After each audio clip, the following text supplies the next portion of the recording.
ما يقبل الدياثة في بيته إلا ديوث. الحر عندما يعرف أنه وقع لا يسترها، والأحوال مثبتة عليه أنه زن وزاني ومجوسي. اللواط في أبوه، أولهم الزنا في أمها. أحمد علي محسن الأحول زنا فيها داخل عين وطلع صنعه بعد ما تآمر على والدي ملك وانتحل شخصيته. اللواط مع ابنه مع غازي ولده، وغازي يستخدم اللواط فيه. الزنا الذي حصل بالحوثي والمعتمريين يعرفوا أني صادق في الكلام هذا. الزنا غازي في أمه، اتزوج بنت الوهبي وهو داري إنه زنو الأحول. اتزوج بنت صاحب المحويت وهو يعرف إنه زنو. زوج ولده بنت الأحرق وهو يدري إنه زنو. وعلى قطع رقبتي إذا أنا أكذب إنه داري إنه زنو ومتآمر وخاين وديوث.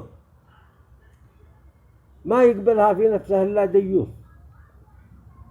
تزعل مني يا شيخ عبد الرب ويزعل الوهبي. أنا قلت الوهبي لا أجابك، قلت أنا تركتكم وأنا جيتكم مصاحب مدي بكش تصحب بسبب الأحول أنكم مزوجين زن. وقلت تالي الحاشد صالح وعلمتهم ما غشيتهم. وصيت رسائل لخالك وجدك قايد صالح لا مارب استحوا على انفسهم. عيب، عورهم عوري. يشهد الله في سماه اني ما اشوف عور يمني الا عوري. ولا اقبل الذري ينخلط.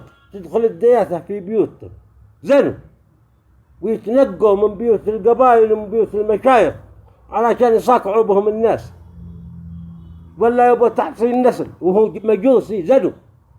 يبغى تحصين نسل، يبغى أصل غصبة.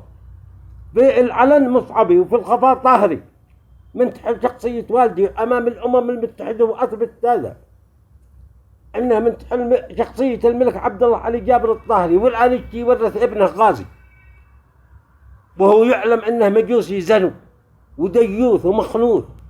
ولعنة الله على من يكذب. وإذا طلع كلامي كذب رقبتي حلال قطبها يا شيخ عبد الله.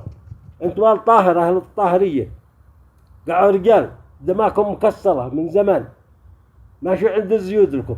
دمكم عند الزن والأحول والمتستر عليه المصعبي والتآمر عليكم. شبحوا انفسكم انتوا وأحمد صالح عبد الله صاحب خولان شيخ مشايخ آل طاهر في جزيرة العرب مع مشايخ اليمن. انزلوا تنقوا حقكم النفس بالنفس.